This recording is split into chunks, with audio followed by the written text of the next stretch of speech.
So welcome back. And as I mentioned this morning, today, this afternoon, we're going to be reflecting on a biblical theology of vocation. So we've seen what the church has offered us so far, the wisdom of the magisterium, and now we're beginning to build a theology of vocation. And so we begin, of course, with the biblical witness. So the presentation's title is Speak, Lord, famous line of Samuel, Speak, Lord, your servant is listening, a biblical theology of vocation. I guess the first thing that needs to be said when someone dares to talk about a biblical theology of vocation is that maybe there isn't one. There isn't one.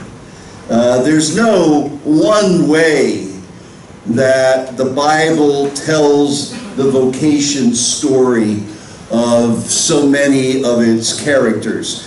Really, on the contrary, there are quite a few ways that the Bible describes a person's call. And so while there may be a biblical theology of vocation, it's really rather nuanced. It's quite multifaceted and multi-layered. And so what I'm going to be doing in this presentation is to tell lots of stories. Stories that cluster around a number of characteristics that describe what vocation is and what it means in the Bible. All the stories, I hope, will be familiar to you, so it's just a matter of kind of a meditation together. I'm going to be talking about Abraham and Sarah. I'm going to be talking about the women and men who were the first followers of Jesus. I'm going to be talking about Moses and Jeremiah, Mary of Nazareth, and Samuel, and David, and Paul of Tarsus, and that unnamed Samaritan woman in John's Gospel, and Mary Magdalene. So these are all the characters that we're going to look at and tell stories about their own vocation and how they received that vocation and how they responded to that vocation. So what I hope will be fresh is to see how many different ways people are called to respond to God's call. Vocation is, in the Bible, no rigid formula, but rather it points to the fact that our own calling may not fit a particular mold either.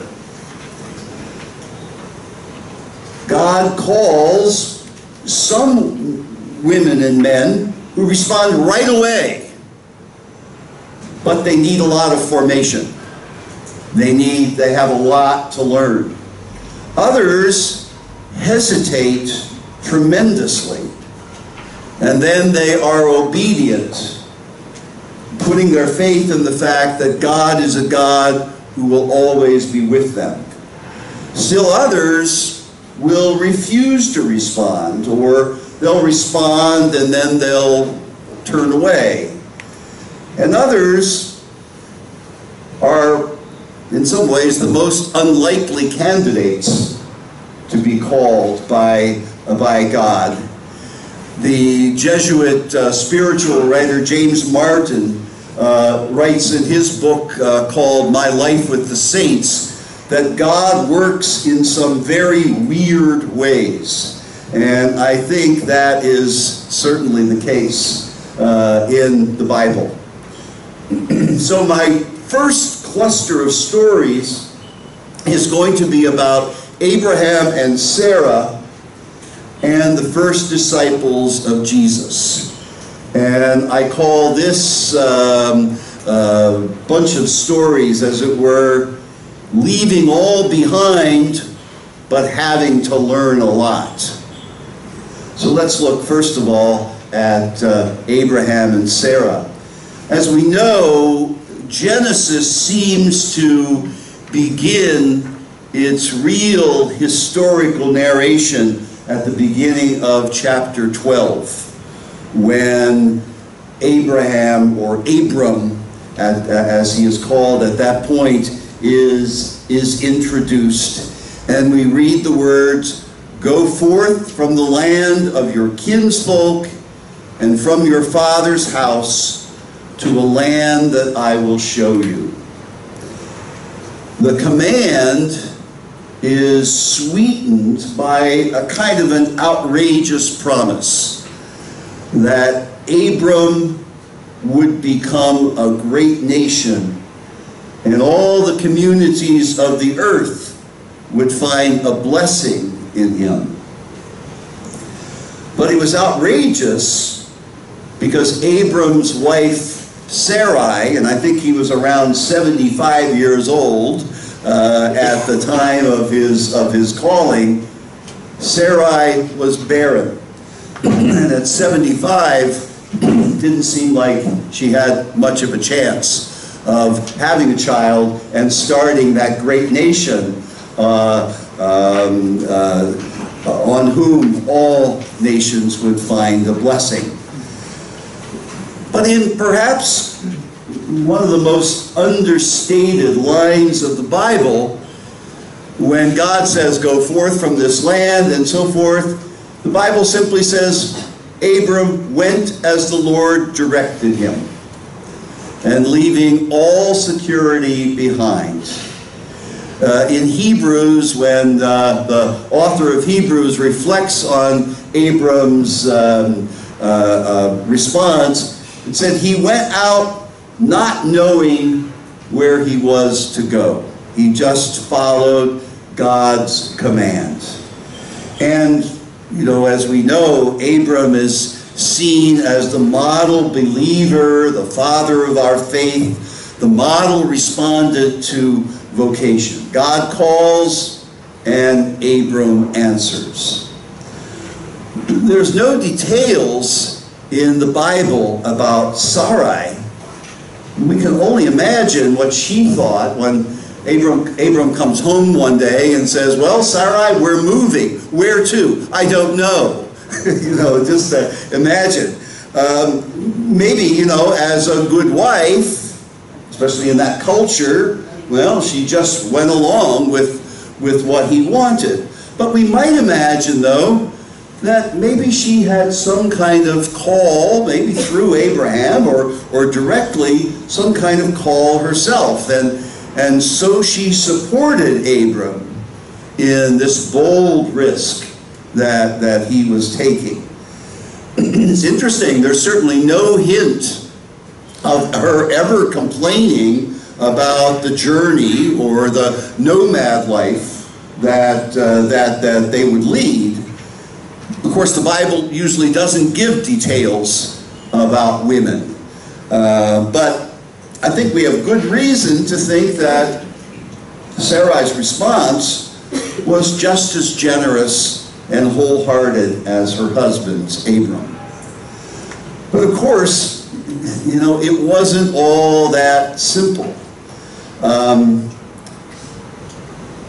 Their leaving their home was just the beginning of a process of formation that challenged them in all sorts of ways. And some of these challenges they really pretty much failed to meet. They didn't really know what they were getting into in many ways, it seems. If you look at the story, they go first, somehow their journey takes them through Egypt. And Abram says, you know, you're a beautiful woman, 75 years old, but I guess she's still a beautiful woman. I'm going to say that you're my sister, because otherwise Pharaoh is going to kill me and take you for his wife. Well, of course, that is exactly what happens, Pharaoh is very attracted to Sarai, and since she's Abram's sister, he takes her into his harem.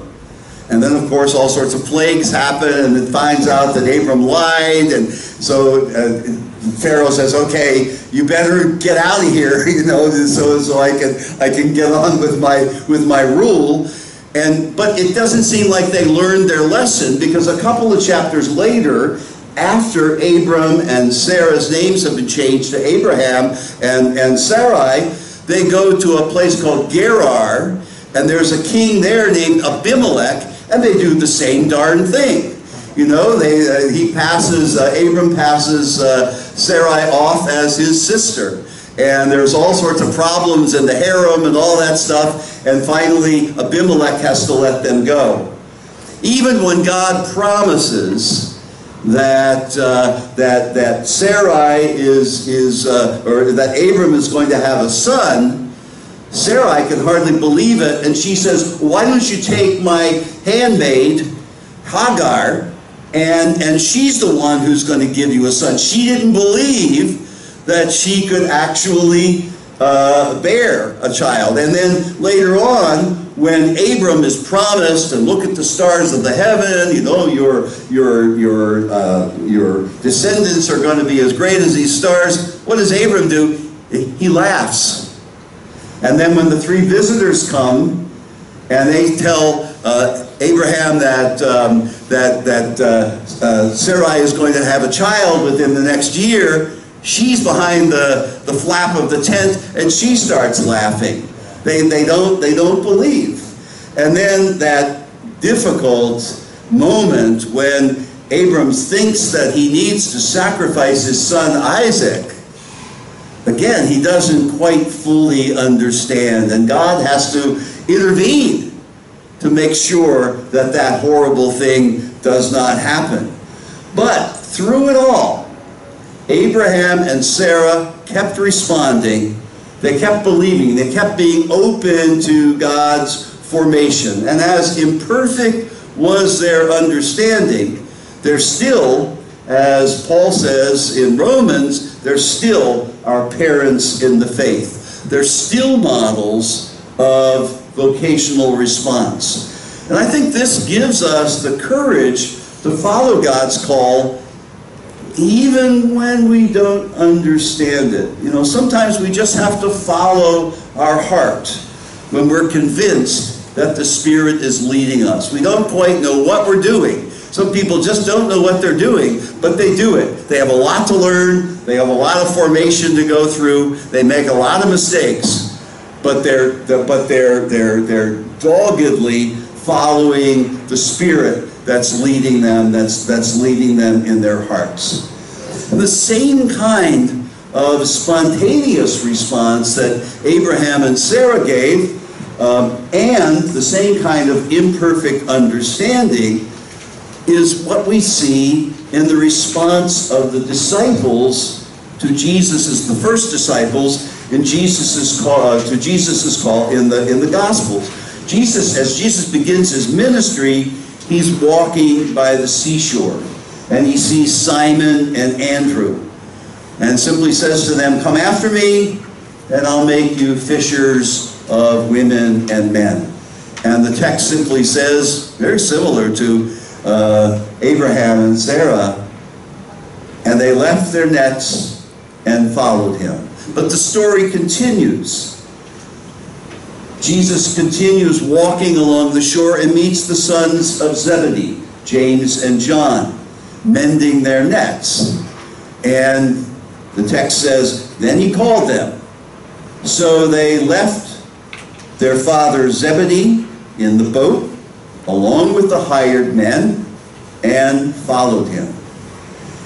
In chapter 2 of Mark's Gospel, there's the call of Levi. And again, it's a very simple one. Jesus sees him, says, "Follow me," and Levi gets up and follows him. Like Abraham and Sarah, though, they hardly seem to know what they were getting themselves into. This is a major motif, as you know, in the Gospel of Mark. The disciples, the 12 particularly, are depicted as really pretty dull-headed. They can't quite understand, what Jesus is teaching them. They're terrified when Jesus was asleep in the storm, asleep in the boat during the storm on the lake. And they didn't trust Jesus before the feeding of the 5,000 and the 4,000. And Jesus chides their blindness and deafness when he warns them about the leaven of the Pharisees. Remember that story, beware of the leaven of the Pharisees. And they thought, he was talking about bread. They didn't get it at all. And even after Peter, in this great, insight of grace, confessed who Jesus was, he doesn't get it either. And he thinks, oh Lord, you will never suffer. You'll never suffer anything like that. And then Peter, James, and John at the Transfiguration. Nor did they understand about any of the predictions of the Passion. And James and John, misunderstand the nature of authority. Let us sit at your right hand and your left hand. They didn't understand. And of course they all fled in terror when Jesus was arrested. And although the longer ending in the Gospel of Mark has the disciples going out and preaching the gospel, in the shorter ending, probably the original ending of the gospel, they don't believe the women who come back and say that the tomb was empty. They don't believe disciples walking in the country. Luke has them as going to Emmaus, but Mark just has the two disciples walking in the country, and they rush back and they say, the Lord's risen, we saw him. They don't believe him. And Jesus then, at the end of the gospel, rebukes them while they were at table. So leaving their nets and their Father was just the beginning for the disciples. They still had lots to learn. But at least, like Abraham and Sarah, they took the risk and they followed Jesus even in times when they were afraid. And I think that's the challenge to us, and I think their obtuseness is our great consolation.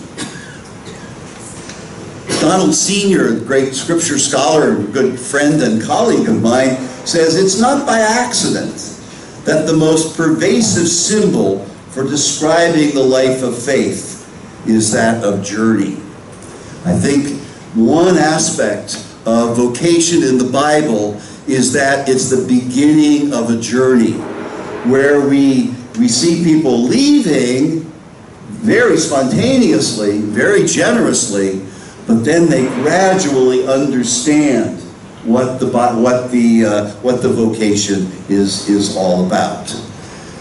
That's the first cluster of stories. Now I want to look at another cluster of stories, and I call this but I will be with you. And these are the stories of Moses and Jeremiah and Mary of Nazareth. Abraham and Sarah and Jesus' disciples answered their call readily and spontaneously, despite not really understanding everything that was involved. But God made up for their ignorance and, in some cases, their obtuseness. He made Abraham and Sarah our parents in the faith, and the first disciples became the foundation stones of our church. The call of Moses, I think, illustrates this other perspective that I'm trying to present here, it illustrates it really perfectly, because it's a perspective where you have four elements. You have an element, first of all, of encounter. Then you have an element of mission. Then you have an element of hesitation. And finally, an element of assurance. And as I say, the call of Moses illustrates this, this perfectly.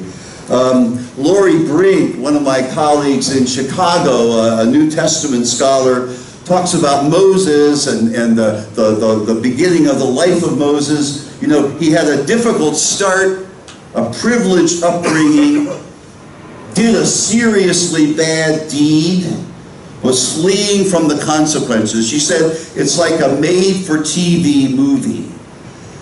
And she says, and then it got even better.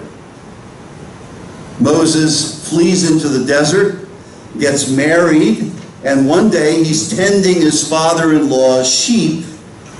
And Moses was leading them through the desert when he saw this amazing sight. He saw a bush that, although it was on fire, was not consumed. And we know the story very well. This was the encounter moment that Moses has. When God told Moses that God had heard the cries of his people, that God had seen the suffering of Israel. And here's the mission. And I'm going to send you back to Egypt, and I'm going to have you tell Pharaoh to let my people go. And then there's the hesitation. Oh, but who am I? You know, I'm nobody, and besides, I'm probably a wanted criminal back there as well. And God simply says, don't worry, I'll be with you. Don't worry, I'll be with you. But how will Pharaoh possibly believe me? Moses says. God reassures him. You know, he turns his staff into a snake. He makes Moses a leper and then makes him healthy again. And he says, don't worry, I'll be with you. And then Moses hesitates again. He says, but you know, I'm no orator. I'm slow of speech and of tongue. I can't do this. That's okay, God says. I will be with you. And then at the end, finally Moses says, please send somebody else.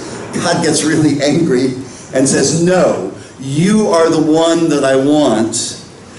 I'll make sure that Aaron speaks for you. Miriam can also speak for you. Don't worry about it. I will be with you. And we know the rest of the story. We know how God was indeed with Moses, and how he convinced Pharaoh to leave Egypt, and how God was with Israel at the crossing of the Red Sea and all through the desert and leading the people to the promised land. And at the end of Moses' life, we read in the book of Deuteronomy, no prophet in Israel was like Moses. He had no equal in all the signs and wonders the Lord sent him to perform in the sight of Israel. Very different from Abraham and Sarah. But Moses did answer God's call and trusted that God would be with him. And God was. Hundreds of years later, in the tottering kingdom of Judah, the Bible tells the story of the call of Jeremiah. You can see the same kind of pattern in this vocation story in the call of Jeremiah as well. So, story very, very similar to that of Moses. Jeremiah's encounter moment was when he heard the voice of God say, before I formed you in the womb, I knew you. Before you were born, I set you apart. I appointed you as a prophet to the nations. That's the encounter moment. And then we see the hesitation moment. Ah, Lord, I know not how to speak. I'm too young. Lori Brink, again, my colleague, says, yeah, too young. Anne Frank, when she was 14, wrote her diary, that famous diary, as she was in hiding, waiting for the Nazis to, hoping the Nazis would not pick her up. Tiger Woods was 15 when he won his first amateur golfing championship. Malala Yousafzai was in her teens when she won the Nobel Prize for working to try to educate young women in Pakistan. So God says, say not, I'm too young. I'll be with you. I'll place my words in your mouth. And Jeremiah's ministry, as we know, was a difficult one. It caused him incredible suffering. And he complains at one point, a laughingstock and a target of mockery of everybody in Israel. And he was even the target of an assassination plot and eventually ended up in an empty, muddy cistern. There's that famous passage when he tries not to prophesy. I'm not going to do it anymore. I can't stand this anymore. But then he says, but the words of the Lord burn inside of me, and I cannot but prophesy. So once Jeremiah had said yes to the mission God had given him, like Moses, he was faithful to the end, despite his initial hesitation. And God was with him every step of the way. In Luke's gospel, Mary's hesitation seems to be downplayed. But I think we can see the same pattern in the vocation of Mary, the Annunciation to Mary. Mary, whom the United States theologian Elizabeth Johnson calls, in the title of one of her great books, truly our sister. The encounter moment, of course, was the appearance of the angel. Appearance of an angel, another way of talking about the presence of God, just like Moses and Jeremiah experienced. And the angel greets Mary, and of course Mary is disturbed. She pondered what sort of greeting this might be. And then the moment of mission. The angel announces that Mary would conceive and bear a son, and would name him Jesus, and he would save God's people from their sins. I think we're so used to Mary's seemingly mild inquiry as to how this was going to happen, and it's often expressed in contrast to Zechariah's question. It's almost like, well, Zechariah didn't believe, and so God struck him dumb. But sometimes I wonder about Mary. You know, I think we miss sometimes the fear and doubt. How's this going to happen? How's this going to happen? I'm a virgin. I don't have relations with a man. Nazareth was a small village. Everyone would know that she had become pregnant and that Joseph and she had not come together yet as husband and wife. And so I think her question was no small hesitation. And eventually her faith and openness to God's assurance, the Holy Spirit will come upon you, the child to be born will become the great Savior of Israel. I think her faith and her openness is really remarkable, considering the dangers that could have happened to her. A woman caught in adultery in a small village in Israel, and yet she said yes. And of course Joseph was able to save the day. Her answer, of course, is that great yes of response to God's call. That despite puzzlement, despite fear, despite not knowing what was to come, she says, "Here I am, the servant of the Lord. Let it be done to me according to your word." The fourfold pattern, I think, is there in Mary as well, in her vocation story as well. And this fourfold pattern is also present in other places in the Bible as well. Gideon, for instance, when he is called, that's a great story. Gideon is very skeptical, and he requires several signs. You know, he says, well, we'll do this, and God does this. And he said, well, we'll do this, and you know, and God does this. And you know, God does it. And well, I'll do this. I think there's 3 or 4 signs that Gideon demands before he gets over his hesitation and accepts the mission that God gives him. Or Isaiah, the same thing. The encounter moment, that great vision in Isaiah 6, and then you know, you hear this, "I am a man of unclean lips. Don't worry, I'll be with you. Put the coals on your lips," just like putting the words in your mouth, like Jeremiah. And Isaiah accepts the call. "Here I am, send me." And you know, I talked about the first disciples as, you know, following Jesus right away, but the Lucan story of the call of Peter is quite different. It's after that great draft of fishes, and Peter says, "Depart from me, Lord, I'm a sinful man." You know, "Don't worry, I'll be with you.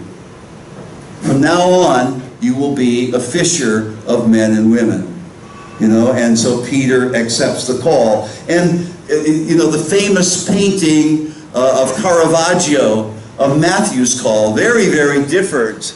Of course, it's not biblical, but something we can imagine. That wonderful painting, that's one of the favorites of Pope Francis. And it's, you know, Jesus pointing to Matthew at the tax collector's desk. And you see in the painting, Matthew is going, "Me? Really, me?" You know, there's that same kind of pattern, you know, the encounter with Jesus, you know, "I want you, follow me," the mission, the hesitation, but then eventually he overcomes his hesitation and follows Jesus. So perhaps more than the quick response of Abraham and Sarah and the disciples, this biblical pattern maybe makes more sense to us. I think so many of the stories of vocation that I've heard involve a significant period of wrestling and hesitation and struggle, even sometimes fleeing a call. But like God with Moses and Jeremiah and Mary and Gideon and so forth, God is persistent. And the message is always, "I will be with you. You know, this is the mission I give you. I will be with you." And the fire keeps burning in people's hearts, pestering us, you know, until we say yes. It's so interesting. The journey of vocation begins often long before we accept the vocation. And we see this, I think, clearly in this cluster of stories in the Bible. A third cluster of stories is about vocation, coming to vocation. I talked about this a little bit this morning, coming to vocation with the help of others. And here, I think we can talk about the story of Samuel, and the story of David, and the story of Saul of Tarsus. Perhaps the most famous vocation story in the Bible is that of Samuel. I know I remember I was in college and I used to work on vocation retreats. And we'd always have, you know, the closing mass or something, and we'd always use as the first reading, the reading from 1 Samuel about the call of Samuel. And we know the story, you know, he's repeatedly awakened during the night. Samuel, Samuel, he goes to Eli the priest, and eventually Eli understands. Lori Brink, again, my colleague, said it took 3 times before Samuel got it.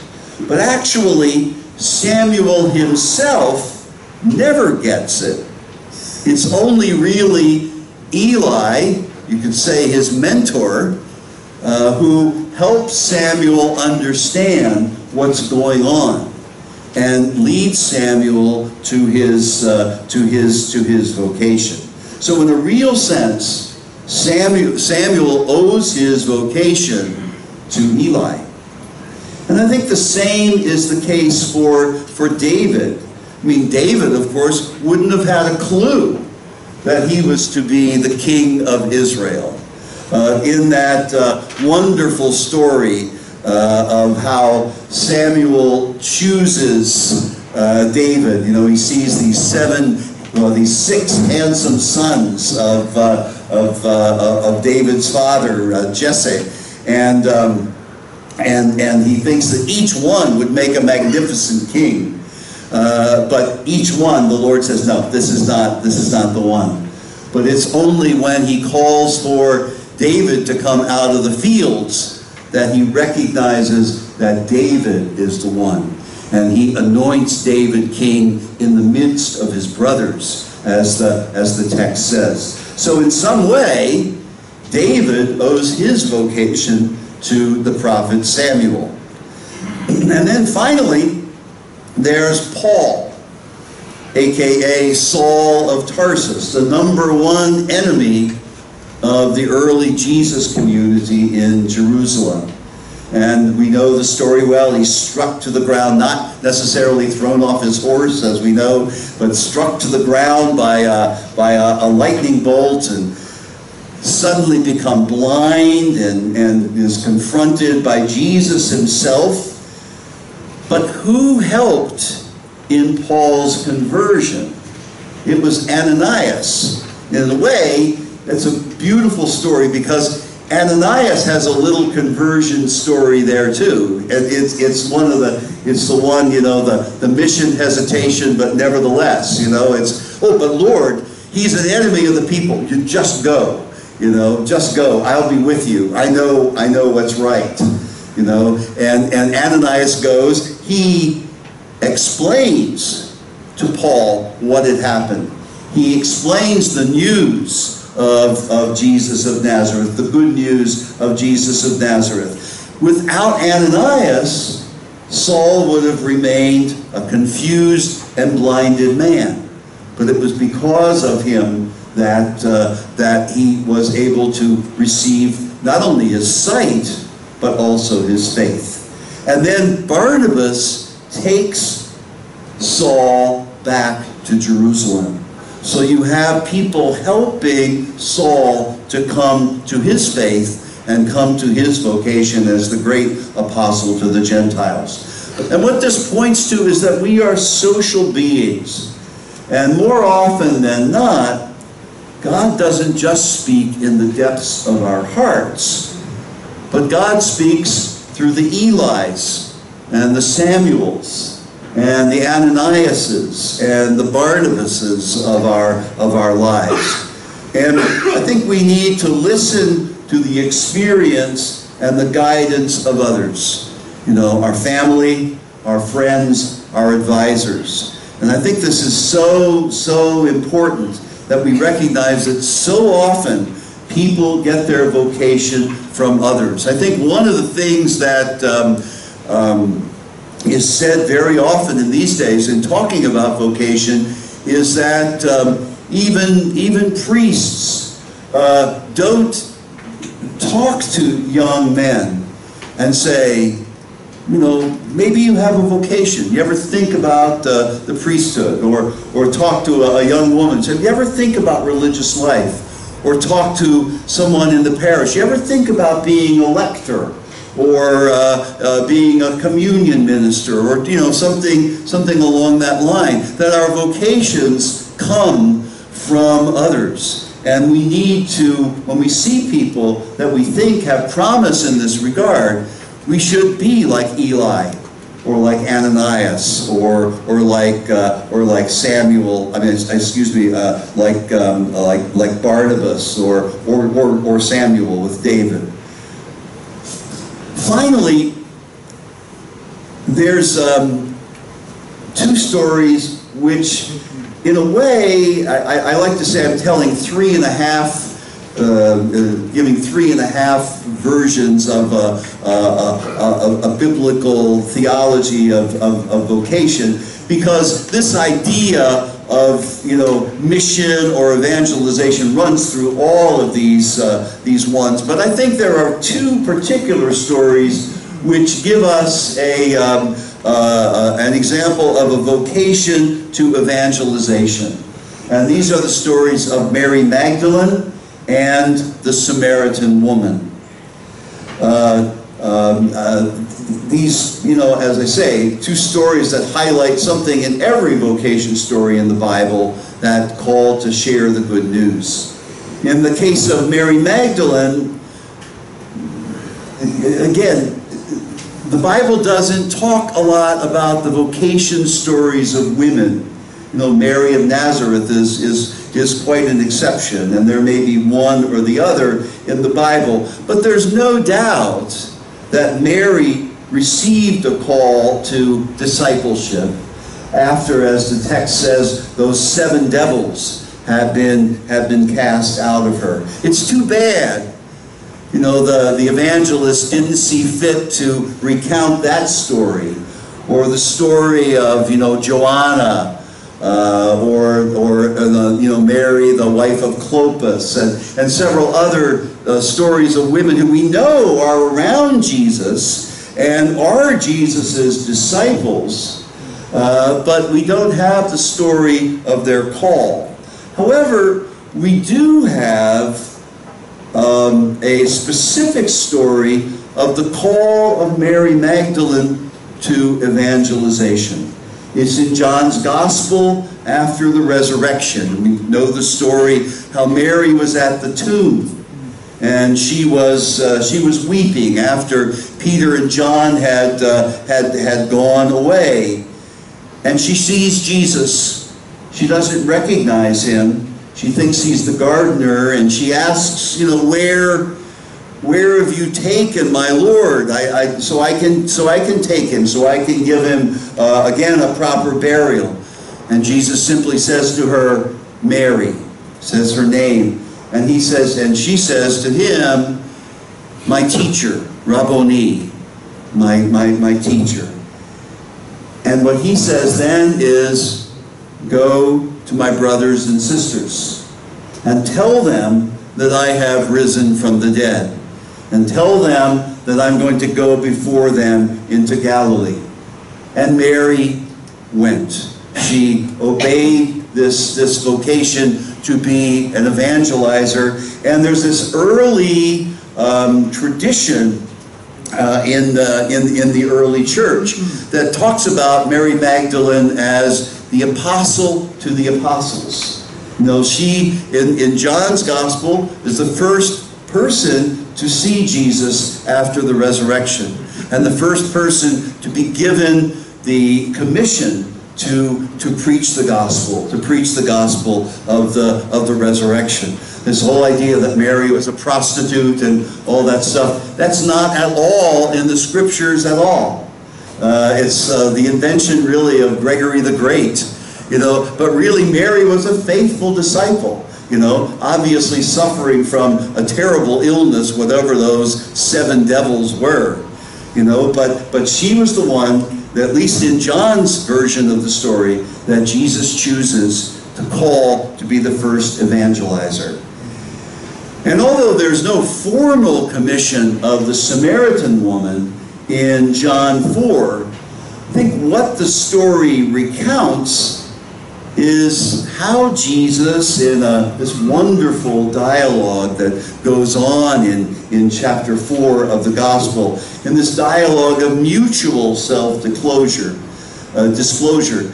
gradually calls this woman, a non-Jew, to faith in him. And when she confesses her faith, she leaves her bucket behind. She goes into the town and she shares the good news. There's no, formal commission as such, but faith in Jesus is clearly at the same time a vocation to evangelization, to a vocation of sharing the good news. And so she goes and she calls the townspeople to Jesus. And then they come to Jesus.